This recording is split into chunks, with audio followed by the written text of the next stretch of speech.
بسم الله الرحمن الرحيم كنتم خير أمة أخرجت للناس تأمرون بالمعروف وتنهون عن المنكر وتؤمنون بالله صدق الله مولانا العظيم۔ بارگاہ رسالت معاب صلی اللہ تعالی علیہ وسلم میں ایک بار درود پاک کا ہدیہ پیش کریں۔ اللهم صل على سيدنا مولانا محمد معدن الجود والكرم وآله وأصحابه الكرام وابنه الكريم وبارك وسلم صلاة دائمة سرمدا أبدا۔ یقیناً یہ میرے لیے فخر کی بات ہے، سعادت کی بات ہے کہ میں اپنے آبائی وطن کی راجدھانی میں آپ سے گفتگو کر رہا ہوں۔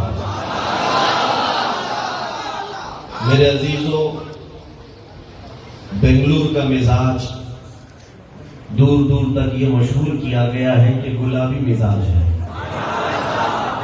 گلابی مزاج کا مطلب سب کے ہاں جاتے ہیں، سب کی ہاں کرتے ہیں، نیوٹرل رہتے ہیں، سیکولر رہنے کی عادت ہے۔ لیکن اس مجمع کو دیکھنے کے بعد لگتا ہے یہ گلابی رنگت شاید مومنین کے لیے ہوگی، گستاخوں کے لیے تو نہیں ہونا بھی چاہیے۔ یقیناً ہم گلابی رنگت بھی رکھتے ہیں اور نرم گوشہ بھی رکھتے ہیں، لیکن ان کے لیے جو میرے نبی کے عاشق ہیں، ہم نبی سے ہو جو بیگانہ اسے دل سے جدا کر دیں، پدر مادر برادر جان و مال ان پر فدا کر دیں۔ میرے عزیزوں، ابھی آپ سے میرے آنے سے قبل اعلان میں یہ سن رہے تھے کہ ہم بھی کرناٹک سے تعلق رکھتے ہیں۔ یقیناً مجھے اس بات پر فخر بھی ہے اور الحمدللہ اس لیے فخر ہے کہ یہاں بنگلور ہے، میسور ہے، ہبلی ہے، داونگیرہ ہے، فلاں شہر ہے، اس لیے نہیں، بلکہ مجھے اس لیے بھی فخر ہے کہ یہاں ٹیپو سلطان اور جو کمزور دل آدمی ہے میں تو اسے کہتا ہوں کہ اسے ٹیپو سلطان کو پڑھنا چاہیے۔ تھوڑی بہت بزدلی بھی ہوگی تو ختم ہو جائے گا۔ میرے عزیزوں، یہ دور ہے کہ ان جیالوں کو تاریخ کے سامنے لا کر رکھا جائے، ورنہ دنیا پوری تاریخ مٹانے پر لگی ہوئی ہے۔ یہ اس طرح سے ملمہ سازی کر کے آگے آنے والی نسلوں پر تاریخ پیش کر رہے ہیں۔ اب اسکولوں کے نصاب سے بھی غائب ہو گئے ٹیپو سلطان۔ ہم تو بچپن میں پڑھتے تھے، ان کے نام کا ایک چیپٹر بھی ہوا کرتا تھا، لیکن طاقت و قوت، تخت و تاج آنے کے بعد تاریخ مٹانے کی جن لوگوں نے بھی آج تک کوششیں کی ہیں، تاریخ میں ایک بات صاف نظر آتی ہے، طاقت و قوت کے بل بوتے اسلام کی کوئی تاریخ مٹائی نہیں جا سکتی، کوئی تاریخ نہیں مٹائی جا سکتی۔ آج کے نوجوانوں میں کچھ سراسیمی آ جاتی ہے، نروس پن آتا ہے، اب کیا ہوگا، اب کیا ہوگا۔ ایک بوڑھے میاں صاحب اتر پردیش کے رہنے والے، ابھی میں ایک انٹرویو دیکھ رہا تھا، کوئی نیوز اینکر جا کر 80 سال کا بوڑھا ہے، چوک پہ بیٹھا ہوا ہے، اس سے جا کر کے نیوز اینکر سوال کر رہا ہے کہ بابا سنا آپ نے ابھی ایک بہت بڑے بھویہ مندر کا افتتاح ہونے والا ہے، بہت بڑی ادگھاٹن ہونے والی ہے۔ بابا نے بالکل نرالے انداز میں کہا کوئی بات نہیں، آج وقت ہے کریں گے، کل کوئی اور آئے گا، کوئی اور مسجد بنا دے گا۔ اتنے سمپل انداز میں کہا۔ ہم نے دیکھا کہ یہ تو جوانوں سے بھئی آگے گیا ہوا بوڑھا ہے۔ میرے عزیزوں، کبھی بھی نا امیدی دل میں آنے نہ دیں۔ ابھی وقت کیا چل رہا ہے، رات کا وقت ہے، لیکن کسی کو ڈر نہیں ہے، کیونکہ سب کا یقین ہے مولا صبح بھی لائے گا۔ اندھیرا ہوا ہے تو کیا ہے، تھوڑی دیر کی بات ہے، اجالا تو رب لائے گا۔ آج ہماری جماعت پر اگر گہن لگا ہوا ہے تو چاند پر گہن ہمیشہ لگتا نہیں ہے، جب چھٹتا ہے تو پھر 14ویں کا چاند آب و تاب کے ساتھ چمکتا ہے۔ وہ دور بھی آئے گا جب ہماری ہر بات حکمران بھی سنا کریں گے، وہ دور بھی آئے گا جب ہر گھر سے لبیک کی آوازیں بھی آئیں. عزیزان گرامی وقار، تاریخ کو جتنا بھی توڑ مروڑ کر کے آج پیش کیا جا رہا ہے، آج تمہاری ذمہ داری یہ ہے کہ تم اپنی تاریخ پر فخر کرنا سیکھ جاؤ، اپنے بزرگوں پر اور اپنے اسلاف پر فخر کرنا سیکھو. نوجوانوں، آج تمہارے لیے جانتے ہو اتنی بڑی شخصیات ہیں، یہ پب جی پر ناچنے والے، گیم میں آنے والے جو کیریکٹر ہیں، ان پر بچے فدا ہو گئے، کیونکہ دیتا و دانستہ تمہارے ہاتھوں میں یہ چیز پکڑائی گئی. سٹنٹ کرنے والے بالی ووڈ اور ہالی ووڈ کے، مجرا کرنے والے کرائے کے ٹٹوؤں پر دنیا دل دے بیٹھتی ہے، جبکہ ان کی حقیقی لائف ایک چھوٹی چاقو اٹھانے کی بھی نہیں ہے. جتنے بڑے سٹنٹ دکھائے جاتے ہیں صرف پردے پر دکھائے جاتے ہیں. اس چھوٹی دنیا پر دل دے بیٹھنے والے نوجوان، میں تجھے کہتا ہوں تجھے پڑھنا ہے تو خالد بن ولید کو پڑھنا ہے. سٹنٹ مین کا نام نہیں دے رہا ہوں، جو پردے پر کچھ اور دکھاتا ہو اور لائف میں کچھ اور ہو، وہ تنہا خالد بن ولید. جانتے ہو جنگ موتا ایک جنگ ایسی ہے جس میں وہ خود کہتے ہیں 9 تلواریں میرے ہاتھ سے ٹوٹ گئی، 9 تلواریں ٹوٹی، قدم پیچھے نہیں ہٹا، اور ایک تلوار کا وزن 35 کلو ہوا کرتا تھا.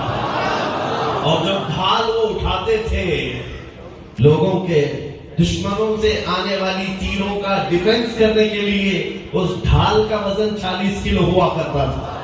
وہ تنہا خالد بن ولید جس کو اللہ کے نبی نے سیف اللہ کہا. تاریخ پڑھنا ہے تو ان کی تاریخ پڑھو. میرے عزیزو، آپ کو پتا ہے اٹلی، ڈنمارک، یہ یورپین کنٹریز جہاں آج بھی ایک دن منایا جاتا ہے، وہ اپنے پرکھوں کا دن نہیں منا رہے، ایک دن وہاں پر آج بھی منایا جا رہا ہے جس کا نام صلاح الدین ڈے. صلاح الدین ڈے منانے کی وہاں پرستاؤ بھی پیش کیا جا رہا ہے. پوچھا گیا میرے عزیزو، کیونکہ تاریخ کا ایک ایسا سچا جرنیل ہے کہ اپنے وقت کے اس دور کے یہودی اور عیسائی مائیں بچوں کو تھپکیاں دے کر سلاتی، بیٹا سو جا صلاح الدین آ جائے. ظلم کرنے کے لیے نہیں ہے، انصاف دلانے کے لیے. عزیزان گرامی وقار، یہ میں تاریخ کے ان جیالوں کی بات تمہارے سامنے رکھ رہا ہوں کہ دنیا آج کے دور میں یہ جتنے پاکھنڈی ہیں، یہ سننا بھی نہیں چاہتے، یہ نام سننا بھی نہیں چاہتے. اور جہاں ہم نے تذکرہ ان کا کیا، پیٹ میں درد شروع ہو گیا. میں نے اگر خالد بن ولید کا ذکر کیا، صلاح الدین ایوبی کا ذکر کیا، شہاب الدین غوری کا ذکر کیا، اور سب سے زیادہ تکلیف ہوتی ہے اورنگزیب کے نام سے. یہ بھی دیکھا ہوگا. اور ایسے تکلیف کس بات کی ہے مجھے آج سمجھ میں نہیں آتی. میں مہاراشٹر کے ایک علاقے میں گیا تھا اور دل میں سوچا، خلاباد شریف میں غالباً ان کا مزار ہے اورنگزیب کا. سوچا قبر کے پاس جا کر پوچھوں اورنگزیب کیسا مارا تھا کہ 200 سال تک درد ہو رہا ہے. کیا کیا تھا آپ؟ 400 سال گزرنے کو آ رہے ہیں. کیا کیا تھا آپ نے؟ کیوں چڑ ہے؟ کس بات کی تکلیف ہے؟ جبکہ وہ اورنگزیب جو ٹوپیاں بن کر کے بیچتا اور اپنے گھر کا کھانا چلاتا، اپنے گھر کا چولہا جلاتا، قرآن پاک اپنے ہاتھ سے لکھتا، وہ رعایا کو لوٹنے والا اورنگزیب نہیں تھا. میرے عزیزوں، میں یہ تاریخ کی وہ سچائیاں تمہارے سامنے رکھنا چاہتا ہوں جس پر تمہیں گرو ہونا چاہیے، فخر ہونا چاہیے. ورنہ ہوگا یہ کہ ہمارے ہاں ایک محاورہ کہا جاتا، میں آپ کے علاقے کا ہوں، کھلی تکتی کتوں کا راج. یعنی میدان خالی پڑا رہتا ہے تو کتے راج کرنے لگتے ہیں، اور میدان میں چلت پھرت ہونی چاہیے. چلتے پھرتے رہو تو کتے آوارہ نہیں بیٹھتے اور نہیں دادا گیری کرتے. جس میدان کو دیکھو خالی پڑا ہوا ہے وہ کتے راج کرنا شروع کرتے ہیں. پھر کسی انسان کو بھی آنا جانا مشکل ہو جاتا ہے. آج حالات ایسی ہیں. عزیزان گرامی، تم نے اپنی تاریخ کو بھلانا شروع کیا نوجوانوں، اس لیے پہاڑی چوہوں کا ذکر شروع ہو گیا، کتوں کا ذکر شروع ہو گیا، اور پتہ نہیں کیسے کیسے لوگوں کو بڑا بنا کر کے پیش کیا جانے لگا. اس لیے میں آپ سے کہتا ہوں، دنیا چلتی ہے تو چلے، میرا ہیرو تو ٹیپو سلطان ہے اور رہے گا انشاءاللہ. کیونکہ یہ نبی کریم صلی اللہ تعالیٰ علیہ وسلم کی شریعت طاہرہ لے کر ہمارے سامنے آئے۔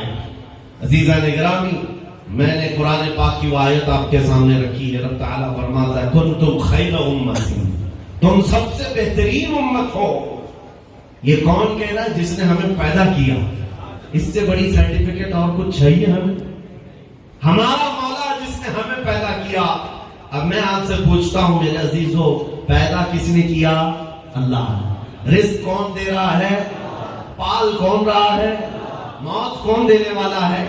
اور ہماری نیکیوں پر جزا کون دے گا اور سزا کون دے گا برائیوں پر؟ سب کچھ اللہ کرنے والا ہے۔ تو اسی کی سرٹیفکیٹ سب سے اہمیت رکھتی ہے، اور وہ مولا کہہ رہا ہے تم سب سے بہترین امت، تم خیر امت، تم سب سے بہترین امت ہو۔ اب یہ سننا چھوڑ دو، ٹی وی میں ہمارے لیے کیا کہا جا رہا ہے، دجالی میڈیا ہم پر کیا بھوک رہی ہے، ہمیں فرق نہیں پڑنا چاہیے۔ میرا رب فرما رہا ہے تم خیر امت، تم سب سے بہترین امت ہو۔ تم بھوکتے رہو آتنکواد ہے، تم بھوکتے رہو دہشت گرد ہے، تم بھوکتے رہو کہ یہ ٹیررسٹ ہیں، اس سے فرق نہیں پڑنا چاہیے۔ جس نے ہمیں پیدا کیا وہ ہمیں کہہ رہا ہے تم سب سے بہترین امت۔ فخر کرنے کے لیے یہی چیز کافی ہے، اللہ نے فرمایا۔ اور دوسری بات میرے عزیز ہو، ڈبل فخر کی بات تمہارے لیے یہ ہے، اللہ تعالیٰ نے 1,24,000 کم و بیش نبیوں کو دنیا میں بھیجا، اور سب کو پتا ہے سارے نبیوں کا آخری نبی میرا آقا و مولا محمد رسول اللہ صلی اللہ علیہ وسلم، اور سب سے افضل نبی ہمارے آقا و مولا ہے۔ مجھے یہاں بیٹھے ہوئے انسانوں میں سے کوئی ایک بتائے، کیا آپ کے روحوں نے یا آپ کے پیدا ہونے سے پہلے کسی نے یہ بھیک مانگی تھی کہ مولا ہم کو اس امت میں پیدا کر؟ کسی نے نہیں دعا کی، بن مانگے اللہ نے اپنے محبوب کی امت میں پیدا کیا، بغیر مانگے۔ اس سے بڑھ کر کرم نوازی اور کیا ہے؟ اس سے بڑھ کر کے احسان کیا ہے؟ یہ فخر بالائے فخر ہے۔ رب تبارک و تعالیٰ نے تمہیں اپنا محبوب نبی دیا ہے، جس کا حال یہ ہے کہ تمہارے ہزاروں گناہوں کے باوجود تمہارے چہرے نہیں بدلے جاتے۔ پہلے کی امتوں کا حال یہ تھا کہ اگر گناہ کثرت سے ہوتے تو کچھ لوگوں کو خنزیر کی شکل دی گئی، کچھ کو بندر بنایا گیا، کچھ کے لیے زمینیں کھول کر کے دھسا دیا گیا، اور ان پر نوکیلے پتھروں کی بارشیں کی گئی ہیں، طرح طرح کے عذابات آئے۔ لیکن اس امت میں وہ سارے گناہ موجود ہیں، مگر رب فرماتا ہے وَمَا كَانَ اللَّهُ لِيُعَذِّبَهُمْ وَأَنْتَ فِيهِمْ، اللہ اس امت پر ویسا عذاب نہیں بھیجے گا، اس لیے کہ ان کے بیچ میرا محبوب آرام کر رہا ہے۔ فخر والا فخر ہے۔ تمہارے پاس کس چیز کی کمی ہے؟ کس چیز کی کمی ہے؟ رب تعالیٰ تمہیں کہہ رہا ہے کہ خیر امت ہو، اور رب تبارک و تعالیٰ اپنے سب سے آخری اور سب سے محبوب نبی نے کی امت میں تمہیں پیدا کیا ہے۔ اور کیا چاہیے تھا تمہیں؟ اور کیا چاہیے تھا میرے عزیزوں؟ ہوا یہ کہ امت میں پیدا تو ہو گئے، لیکن کافر مشرک بنا کر کے نہیں پیدا کیے گئے، ایمان والے بنا کر پیدا کیے گئے، ایمان والے۔ اور پھر اس کے بعد مومنین کی جماعت میں اللہ نے تمہیں پیدا کیا ہے، اس پر فخر بالا ہے۔ فخر یہ ہے ہزاروں فرقے جنم لیتے رہے، ان میں بھی اللہ نے تمہیں اس جماعت میں رکھا جو اپنے نبی کے قدموں میں جان دینے کو معراج سمجھتے۔ کیا یہ بات حق ہے یا نہیں ہے؟ آج شرق و غرب، شمال و جنوب، جہاں جا کر کے بھی آپ دیکھ لیں، حضور پاک کے نام پر جان دینے والی کوئی جماعت ہے تو وہ اہل سنت و جماعت ہے۔ بات تو سب کرتے ہیں، بات تو سب کرتے ہیں، لیکن ان کے پروٹوکول ہوتے ہیں، ان کی مصلحتیں ہوتی ہیں، ان کی حکمتیں ہوتی ہیں۔ لیکن یہ سنی عاشق ایسا ہوتا ہے جس کا نعرہ یہ ہوتا ہے بے دام ہی بک جائیے بازار نبی۔ اس شان کے سودے میں خسارے نہیں ہوتے۔ یہ بے دام بکنے والی جماعت ہے اپنے نبی پاک کے نام پر۔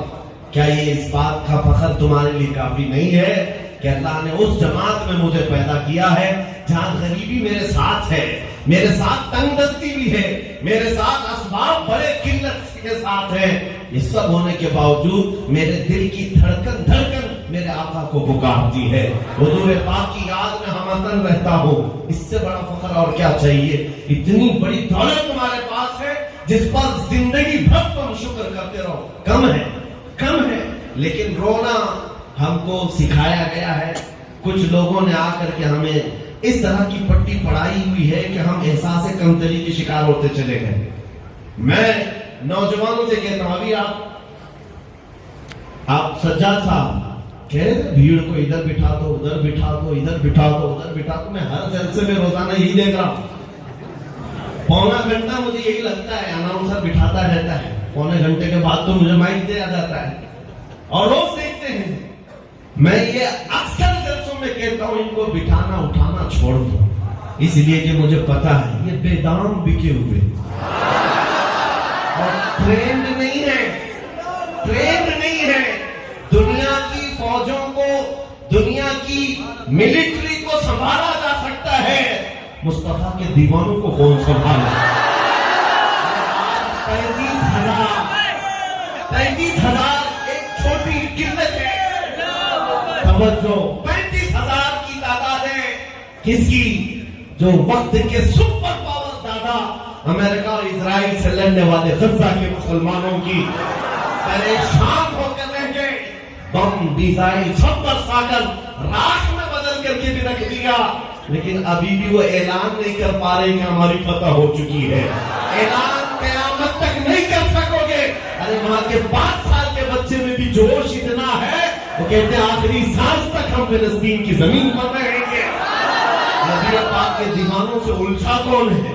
تاریخ کی سچائیاں بتاتی ہیں کہ گھبرا گئی ہے گردش دورہ، کبھی کبھی دیوان گانے عشق محمد کو دیکھ کر گھبرا گئی ہے گردش دورہ کبھی کبھی۔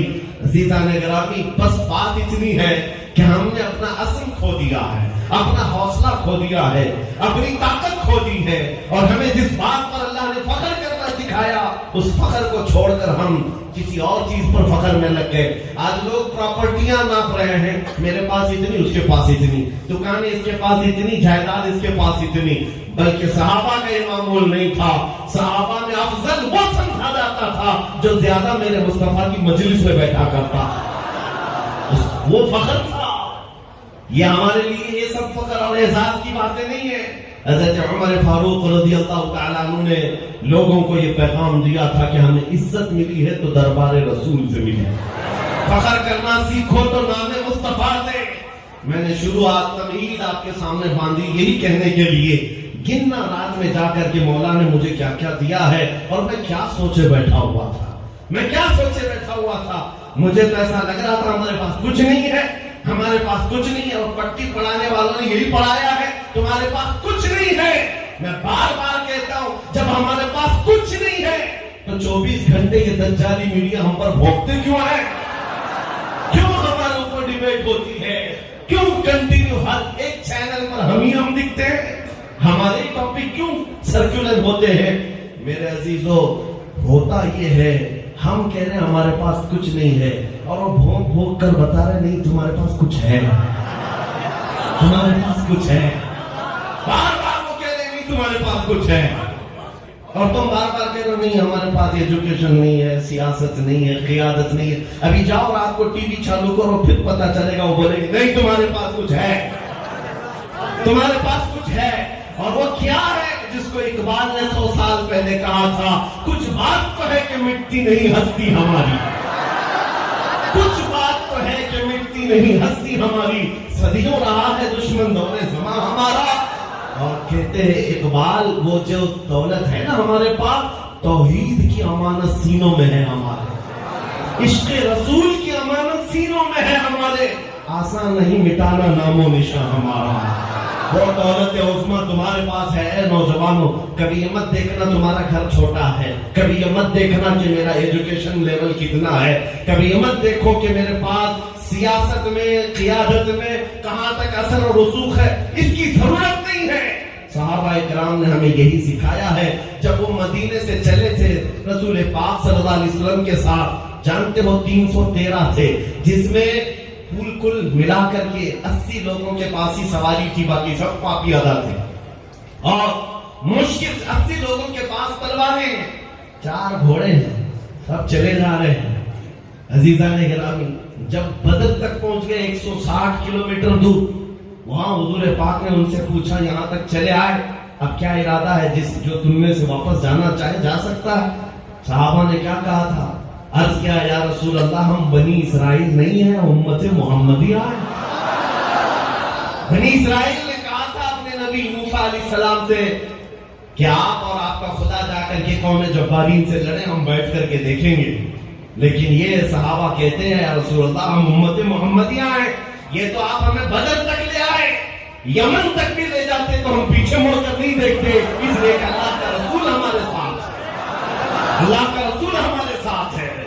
آج میں آپ سے پوچھتا ہوں، دنیا نے اگر تمہارے اوپر سے چادر کھینچ لی ہے تو گھبرانے کی ضرورت نہیں، فخر کرو اللہ کا رسول ہمارے ساتھ ہے۔ محبت مصطفیٰ ساتھ ہے یا نہیں نوجوان؟ فخر کرنے کے لیے اتنا کافی ہے۔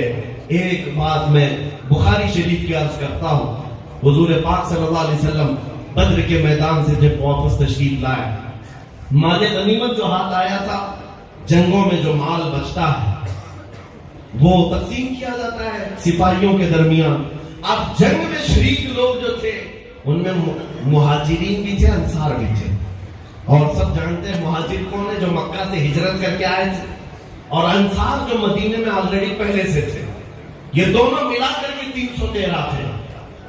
اور جب حضور اکرم صلی اللہ علیہ وسلم مال تقسیم کر رہے تھے تو مہاجرین کو تھوڑا مال زیادہ دے دیا اور انصار کو مال کم دیا۔ مہاجرین کو مکہ والے، مال جب تقسیم ہو گیا تو انصار صحابہ کے دلوں میں یہ بات آئی کہ رسول پاک صلی اللہ تعالی علیہ وسلم نے اپنے گاؤں والوں کو، اپنے وطن والوں کو تھوڑا مال زیادہ دے دیا۔ یہ مال کی چیز ایسی ہے کہ گردش کرنے لگ جاتی ہے۔ میرے عزیزوں یہ بات پھیلتی گئی، توجہ، یہ بخاری شریف میں حدیث موجود ہے، مسلم شریف میں بھی، کہ جب یہ بات بہت زیادہ پھیلی تو حضور تک بھی یہ بات آئی یا رسول اللہ صحابہ میں، انصار صحابہ میں یہ بات چل رہی ہے کہ آپ نے مکہ والوں کو مال تھوڑا زیادہ دے دیا، مدینے والوں کو کم دیا ہے، جبکہ وہ آپ کے مددگار لوگ ہیں، آپ کے انصار ہیں۔ حضور نے فرمایا ایسی بات ہے۔ سعد بن معاذ کو بلایا، کہا کیا تمہارے قبیلے میں، وہ سردار تھے، کیا تمہارے قبیلے میں ایسی باتیں چل رہی ہیں؟ انہوں نے کہا ہاں یا رسول اللہ ایسی باتیں چل رہی ہیں۔ تو حضور نے ایک جگہ سب انصار کو آنے کے لیے کہا، ایک میدان میں ایک ٹیلے پر جمع ہو گئے۔ رسول کریم صلی اللہ علیہ وسلم نے جو خطبہ دیا تھا، جب بھی پڑھو تو آنکھیں بھیگ جاتی ہیں۔ آج بھی اے سنیوں میں تمہارے سامنے یہ حدیث کیوں ذکر کر رہا ہوں؟ دنیا نے بار بار ہمیں کو تانا دیا، بار بار تانا آج تک دے رہی ہے، ان کے پاس کچھ نہیں ہے۔ ہمیں تو پنچر پتر کر کے پکارنے لگے کہ ان کے پاس نہ بزنس ہوتا ہے، نہ جاب ہوتی ہے، کچھ نہیں ہوتے ہیں، یہ آوارہ ہوتے ہیں۔ دنیا آج تک یہ تانا دیتی جا رہی ہے، ہم غریب ہیں، لوگوں کے لیول کے ساتھ نہیں کھڑے ہو سکتے۔ میرے عزیزوں یہ سب باتیں سنتے ہیں آپ، یہ حدیث سنو۔ جب انصار صحابہ کے پاس حضور تشریف لائے تو رسول پاک صلی اللہ تعالی علیہ وسلم نے پوچھا کیا میں یہ جو بات سن رہا ہوں صحیح ہے کہ میں نے مہاجرین کو مال زیادہ دے دیا اور تمہیں کم دیا؟ انصار صحابہ کی گردنیں جھک کے کہا ہاں یا رسول اللہ، دلوں میں یہ باتیں آئی ہیں اور سب پھیلی ہوئی ہیں۔ نبی پاک صلی اللہ علیہ وسلم نے اب خطاب شروع فرمایا کہ اے گروہ انصار، کیا تم پہلے گمراہ نہیں تھے کہ اللہ نے میرے ذریعے سے تمہیں ہدایت عطا کی؟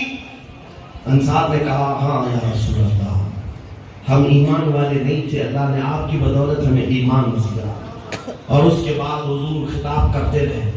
حضور نے فرمایا کہ یہ بات صحیح ہے کہ ہم مکہ سے آئے تھے تو تم لوگوں نے یہاں پناہ دی، مکہ سے بے گھر لوگ آئے تھے تو ان کو تم نے مدد کی، لیکن اخیر میں جا کر جو حضور نے فرمایا وہی حاصل کلام۔ توجہ ہے آپ کی؟ پورے حدیث کا جو حاصل کلام ہے جو میں کہنے جا رہا ہوں وہ یہ ہے، رسول کریم صلی اللہ علیہ وسلم نے فرمایا اے انصار، کیا تم اس بات سے راضی نہیں ہو؟ میں نے مکہ والوں کو جو مال زیادہ دیا ہے وہ اس لیے کہ وہ ابھی ابھی مدینے آئے ہیں، گھر نہیں ہے ان کے، تجارت نہیں ہے، ان کا دل رکھنے کے لیے دیا گیا ہے۔ اے گروہ انصار، کیا تم اس بات سے راضی نہیں ہو کہ وہ لوگ دنیا لے کر جائے اور تم اللہ کا رسول لے کر کے جاؤ؟ کتنا جملہ تھا یہ، دنیا لے کر کے جائے اور تم اللہ کا رسول لے کر جاؤ۔ انصار کہتے ہم اتنا رو رہے تھے کہ ہماری داڑیاں بھیگ گئی تھی، داڑیاں بھیگ گئی تھی، قطرے آنسو کے ٹپکتے تھے اس خوشی میں۔ اور اس کے بعد انصار کہتے ہیں دل میں کبھی خیال نہیں آیا کہ دنیا کا ایک ذرہ بھی ہمارے پاس آئے، اس لیے کہ اللہ کا رسول ہمارے ساتھ ہے۔ یہ فخر ہے میرے عزیزو، یہ فخر کی بات ہے، اللہ کا رسول ہمارے ساتھ ہے۔ نبی پاک صلی اللہ علیہ وسلم کی محبت اگر ساتھ ہے وہ بہت نڈر بناتی ہے، بے خوف بناتی ہے۔ آج جن کے دلوں میں بزدلی ہو وہ ٹوٹ کر میرے مصطفیٰ کو چاہنے لگ جائے، پھر وہ نہ حالات کی خبر رکھتا ہے، نہ حالات کو دیکھتا ہے، نہ وہ موسم کے تھپیڑوں سے ڈرتا ہے، نہ آندھی اور طوفانوں کے رخ سے وہ گھبراتا ہے۔ اس کا حال تو یہ ہے، رسول کریم صلی اللہ تعالی علیہ وسلم کی محبت جس کے دل میں آتی ہے اس کا حال تو یہ ہے کہ سیدنا عمر بن خطاب امیر المومنین وہ ایسے باواب انسان ہیں، وہ کس بات کا رعب تھا ان کے ساتھ؟ وہ محبت مصطفیٰ کا تھا۔ اس لیے نہیں ہے کہ عمر کے پاس طاقت زیادہ ہے، ہاں میں پنجہ مار دوں گا تو کوئی بھی مر جائے گا، یہ طاقت کا وہ بے خوفی کا انداز نہیں تھا۔ ان کو صرف فخر تھا کہ میرے ساتھ اللہ کا رسول ہے، میرے ساتھ اللہ کا رسول ہے۔ اور جانتے ہو رسول پاک صلی اللہ علیہ وسلم کی بارگاہ میں بھی انہوں نے یہ بات کہی کہ یا رسول اللہ صلی اللہ علیہ وسلم، کیا بات تھی؟ حضور نے پوچھا تھا اے عمر پتہ ہے جب انسان مرتا ہے تو قبر میں اس کو رکھتے ہیں اور جب رشتہ دار چلے جاتے ہیں تو دو فرشتے آتے ہیں منکر نکیر، ان کی کیفیت بھی میرے آقا نے بتائی، نیلی آنکھوں والے، کالے چہرے والے، جھنجھوڑ کر کے میت کو اٹھاتے ہیں اور سوالات کرتے ہیں تیرا رب کون، تیرا دین کیا، اور حضور کے بارے میں پوچھتے ہیں اور بڑی ہیبتناک شکل لے کر کے آتے ہیں۔ بہت سارے لوگ وہاں گھبرا جاتے ہیں۔ قبر کی بات ہے، قبر کی بات، یہ کوئی پولیس کی بات نہیں ہے، قبر میں فرشتوں کی بات، اور ان کی بھیانک شکل دیکھ کر کے برداشت کر لے جانا ایک بڑا امتحان ہے۔ رسول پاک نے حضرت عمر سے پوچھا عمر جب تمہاری قبر میں یہ منکر نکیر آئیں گے تب تم کیا کہو گے؟ یہ بہت بڑا امتحان ہے، ڈر تو سب کو ہے۔ حضرت عمر نے فوراً یہ نہیں کہا یہ کہوں گا وہ کہوں گا، بلکہ پوچھا آقا ایک سوال ہے آپ کی بارگاہ میں۔ کہا کیا بات؟ حضرت عمر نے کہا اے اللہ کے رسول آج جو میں آپ سے محبت کرتا ہوں میری موت کے بعد کیا یہ محبت قائم رہے گی؟ رسول پاک نے فرمایا عمر دنیا کی محبت موت کے ساتھ ختم ہوتی ہے، مجھ سے جو محبت کرتا ہے اس کی حشر تک قائم رہتی ہے۔ جب نبی پاک صلی اللہ علیہ وسلم نے یہ ارشاد فرمایا حضرت عمر تو مجلس سے کھڑے ہو گئے، بس کرتے ہوئے کہتے ہیں اگر آپ کی محبت موت کے بعد بھی قائم رہنے والی ہے تب تو منکر نکیر کو میں خود نپٹ لوں گا۔ سوالات کے جوابات کیا دینے ہیں وہ میں خود نپٹ لوں گا۔ اسی کو اعلیٰ حضرت نے کیا کہا ہے، تم ہو تو پھر خوف کیا، تم پہ کروڑوں درود، تم ہو تو پھر خوف کیا۔ رسول پاک اگر ساتھ ہیں تو کس بات کا ڈر ہے، کس بات کا غم ہے؟ نبی کریم صلی اللہ تعالی علیہ وسلم کی نسبت پر فخر کرنا سیکھو اے نوجوانوں۔ حضور تاج الشریعہ بدر الطریقہ رحمۃ اللہ تعالی علیہ نے یہی تو سکھایا۔ وہ اس بات پر فخر کر کے نہیں گئے کہ میں بریلی کے خاندان کا ہوں یا مجھے بہت زیادہ مریدین ہیں جس کی وجہ سے میری سیکورٹی مضبوط ہے، میرے ساتھ سیاسی معاملات ہیں، حکومت کے معاملات نہیں۔ میں نے حضور تاج الشریعہ کو دیکھا، فخر کس بات پر کرتے؟ کہتے مجھے کیا فکر ہو اختر، میرے یاور ہے وہ یاور، مجھے کیا فکر ہو اختر، میرے یاور ہے وہ یاور، بلاؤں کو جو میری خود گرفتار ولا کر دے، جہاں پانی عطا کر دے، بھری جنت ہبا کر دے۔ نبی مختار کل ہے جس کو جو چاہے، اور ایک بڑا غصب کا شعر ہے تاج الشریعہ رحمۃ اللہ تعالی علیہ کا، وہ صرف شعر نہیں ہے عقیدہ بھی ہے۔ کہتے ہیں جہاں میں ان کی چلتی ہے وہ تم میں کیا سے کیا کر دے، زمین کو آسماں کر دے، سریا کو سرا کر دے۔ یہ عقیدہ ہے یا نہیں سنیو؟ عقیدہ ہے یا نہیں؟ نبی کریم صلی اللہ علیہ وسلم کی بارگاہ میں تاج الشریعہ نے ہمیں یہ سکھایا جہاں میں ان کی چلتی ہے۔ اور یہاں دیکھو ابھی جس کی حکومت آئی ہے اس کے تو وارے نہیں آ رہے ہیں، ہاں ہماری پارٹی کی حکومت ہے، ہماری پارٹی کی حکومت ہے، اب جو چاہے کر لے آدمی، پولیس سے نہیں ڈرتا، پتہ نہیں کیا کیا کاموں سے نہیں ڈرتا، ابھی رولنگ پارٹی میں نیتا ہمارا بیٹھا ہوا ہے۔ ارے تمہاری 5 سال کی حکومت آنے پر تم اتنے بے خوف ہو جاتے ہو۔ اے سنیو، زمین و آسمان میں حکومت میرے مصطفیٰ کی ہے، اللہ کریم کی عطا کی ہوئی وہ حکومت ہے، تو پھر فخر کیوں نہیں کرنا چاہیے؟ سنیوں کو ڈر کس بات کا؟ فخر کے ساتھ کہیں جہاں میں ان کی چلتی ہے۔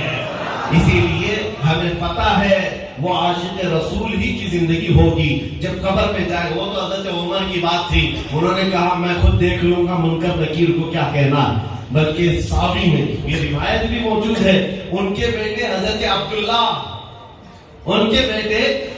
عبداللہ کہتے میرے والد کی موت کے بعد میں نے خواب میں دیکھا اپنے بابا کو، حضرت عمر فاروق کو پوچھا بھی کہ ایک مجلس میں آپ نے کہا تھا قبر میں منکر نکیر کو میں خود دیکھ لوں گا، آپ کے ساتھ کیا ہوا؟ آپ کے ساتھ کیا ہوا؟ آئے تھے فرشتے؟ حضرت عمر نے کہا آئے تھے، آ کر کے انہوں نے پوچھا من ربک کا، تمہارا رب کون ہے؟ تو میں نے ان سے پوچھا پہلے تم بتاؤ تمہارا رب کون ہے؟ حضرت عبداللہ کہتے ہیں پھر کیا کہا انہوں نے؟ کہا ان میں سے ایک فرشتہ دوسرے فرشتے سے کہا ہماری ڈیوٹی ختم ہے، یہ صاحب رسول اللہ ہے، رسول پاک کے ساتھ میں۔ عزیزان گرامی وقار، وہ تو حضرت عمر تھے، ان کا ایمان تھا، ایقان تھا، فخر کرنا انہوں نے سیکھا، رسول کریم کے قدموں سے فخر ہے۔ اور اسی طرح میں سنیوں کی زندگی کو یہ چاہتا ہوں، وہ قبر میں وہ کیفیت نہ آئے کہ فرشتے وہاں جا کر کے جب سوال کریں تیرا رب کون ہے، تیرا دین کیا، یہاں تک بہت سارے نکل جائیں گے، میرا رب اللہ ہے، میرا دین اسلام ہے۔ تیسرا جو سوال ہے وہ سب سے اہم ہے اور جان ہے، ما کنت تقول فی حق هذا الرجل، ان کے بارے میں کیا کہتا تھا؟ حضور کو دکھا کر پوچھیں گے، فرشتے حضور کو دکھا کر پوچھیں گے۔ اچھا ایک فرق میں آپ کو بتاؤں، 3 سوالات بار بار آپ نے سنے ہوں گے، فرشتے 3 سوال کریں گے قبر میں، سنا ہے کہ نہیں آپ نے؟ علماء سے بار بار سنے۔ پہلا سوال تیرا رب کون ہے، یہی ہے نا، تیرا رب کون؟